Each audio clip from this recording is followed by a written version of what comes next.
Subscribe करें श्री चिन्मयानंद बापू जी के YouTube channel को और हमारे वीडियोस को सबसे पहले देखने के लिए बेल आइकॉन को दबाना न भूलें। समय पर जब गई तो भोलेनाथ ने उनका बहुत आदर किया। यही पार्वती जब सती के रूप में थी, जाई शंभु पद बंदन कीन्हा, यही सती जब शिव के पास गई थी और जाकर प्रणाम किया था, वो समय ठीक नहीं था। तो वहां पर भोलेनाथ ने क्या किया, सन्मुख शंकर आसन दीन्हा, भोलेनाथ ने सन्मुख आसन दे दिया, सामने आसन दे दिया। और आज वही पार्वती अवसर की प्रतीक्षा करने के बाद सही अवसर पर जब गई हैं तो बाम भाग हर आसन दीन्हा, जब समय की धारा को पहचान कर गई, समय देख कर गई, तो आज पार्वती मां का आदर हुआ, सत्कार हुआ। भोलेनाथ ने बड़ा आदर किया उनका। आओ देवी, और बाम भाग में आसन दिया।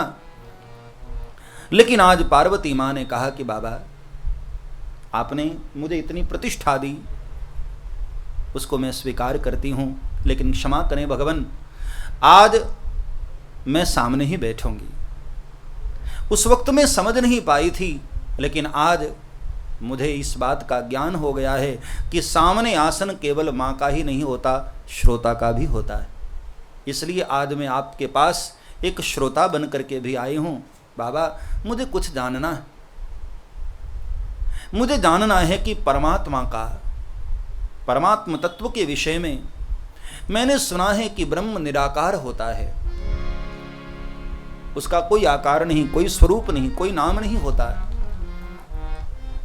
फिर आपने, जब मैं सती के रूप में थी और राम दर्शन कराकर आपने कहा कि ये साक्षात ईश्वर हैं, तब से मेरे मन में एक संशय बना हुआ है कि निराकार ब्रह्म साकार क्यों होता है, उस निराकार को साकार होने की क्या आवश्यकता है।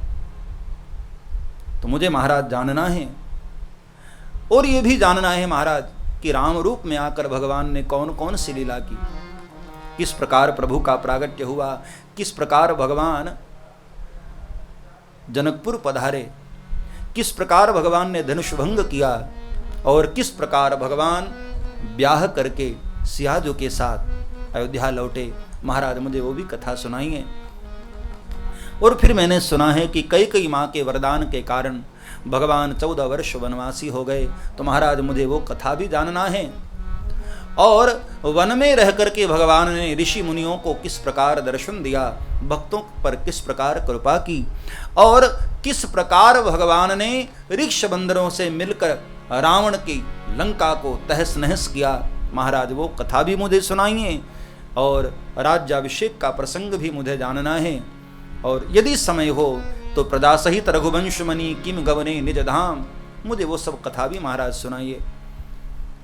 पार्वती के प्रश्न को सुनते सुनते भोलेनाथ बहुत आनंदित हो गए।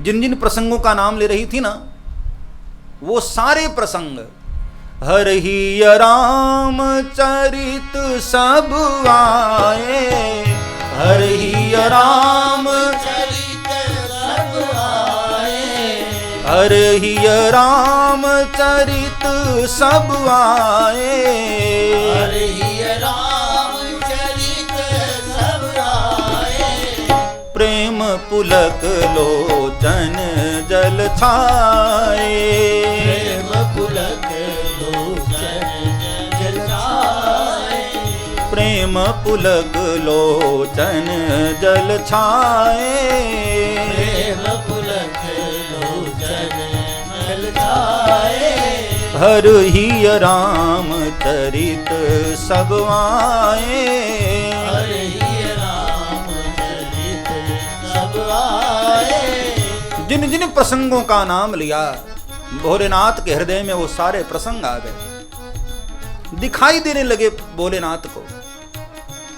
भगवान का विवाह, भगवान का जन्म, भगवान का वनगमन, केवट पर कृपा करना, राम और भरत का मिलना, शबरी मां पर कृपा करना, हनुमान जी का लंका नगरी में प्रवेश, वो सारी लीलाएं भोलेनाथ के मस्तिष्क में घूमने लग गई।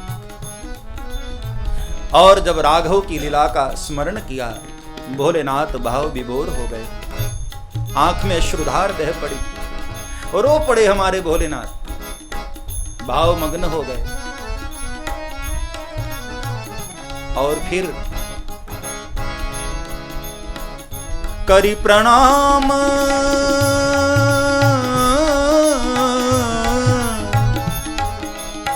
करी प्रणाम राम ही त्रिपुरारी, करी प्रणाम राम ही त्रिपुरारी, करी प्रणाम राम ही त्रिपुरारी, करि प्रणाम राम ही त्रिपुरारी, हर्षि सुधा सम गिरा उतारी, हर्षि सुधा सब गिरा उचारी, हर्षि सुधा सम गिरा उतारी, हर्षि सुधा सब गिरा उचारी, श्री राम जय जय राम, श्री राम जय जय राम।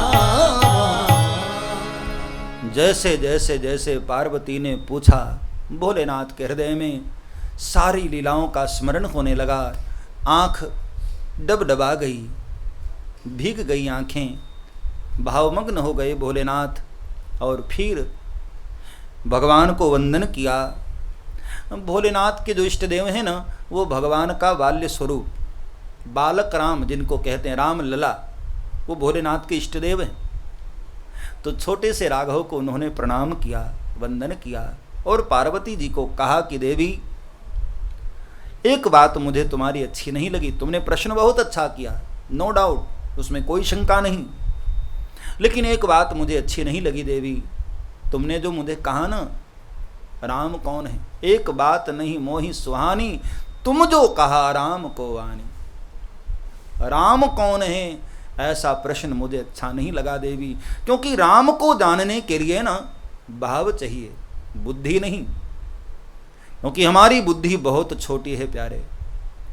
और मैं आपको भी कहूँ, कोई भगवान राम को न समझ पाए ना, तो उस पर नाराज मत होना, समझ लेना कि बेचारे के भीतर भाव नहीं है। क्योंकि राम शब्द के विषय नहीं, राम बौद्धिक विषय नहीं, राम तो भाव के विषय हैं। मेरे राघव तो भाव के विषय हैं। भाव वाले भगवान को जान जाते हैं, बुद्धि वाले तो तर्क वितर्क करते रहते हैं। और यहां भोलेनाथ ने स्पष्ट कहा,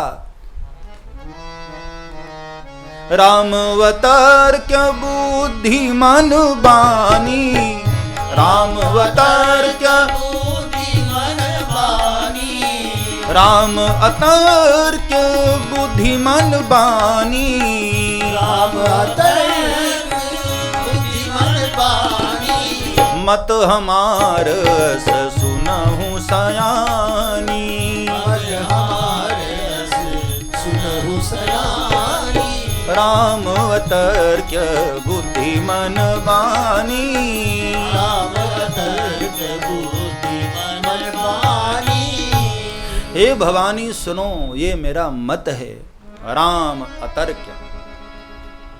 भगवान को कभी कोई तर्क वितर्क से नहीं प्राप्त कर सकता, जान ही नहीं सकता, क्योंकि बुद्धि बहुत सीमित है प्यारे। और परमात्मा असीम, असीम राघव को, असीम राम को सीमित बुद्धि से भला तुम कैसे समझ पाओगे। इसलिए भगवान के विषय में कभी तर्क वितर्क करना ही मत प्यारे, फेल हो जाएगी तुम्हारी बुद्धि। हमारे राघव तो बुद्धि से परे हैं, वाणी के विषय नहीं। हमारी बुद्धि बहुत छोटी है। जैसे छोटी सी कटोरी में इतने बड़े समंदर को नहीं भरा जा सकता ना, ऐसे ही विशाल परमात्मा की महानता को छोटी सी बुद्धि में कभी पकड़ा नहीं जा सकता। आराम तो अतर्क है। पार्वती माँ ने कहा कि क्षमा करना भगवान, मेरे प्रश्न में कोई तर्क वितर्क नहीं था, मेरे प्रश्न में तो केवल जिज्ञासा थी। जिज्ञासयाहम प्रकृते पुरुषस्य नमामि सद्धर्म विदाम वरिष्ठम। मेरा प्रश्न तो जिज्ञासा युक्त है प्रभु। मैंने जानने की लालसा से प्रश्न किया, कोई तर्क वितर्क अथवा तो शास्त्रार्थ करने की दृष्टि से नहीं। और मैं आपको प्रार्थना करूं, संतों से कभी भी प्रश्न करना ना तो जिज्ञासावश ही प्रश्न करना, किसी की परीक्षा की भावना से नहीं, किसी को जानने की भावना से नहीं। सिर्फ और सिर्फ हमारे प्रश्न में जिज्ञासा। पार्वती मां ने जब ऐसे प्रश्न करके क्षमा भी मांग लिया कि क्षमा करना भगवान, आपको बुरा लगा हो तो, लेकिन मेरे प्रश्न में केवल और केवल जिज्ञासा थी। भोलेनाथ फिर से प्रसन्न हो गए और अब पार्वती मां की बड़ी तारीफ कर दी। धन्य धन्य गिरिराज कुमारी, धन्य धन्य गिरिराज कुमारी, धन्य धन्य गिरिराज कुमारी, धन्य धन्य गिरिराज कुमारी। तुम समान नहीं को उपकारी, तुम समान नहीं को उपकारी, तुम समान नहीं को उपकारी।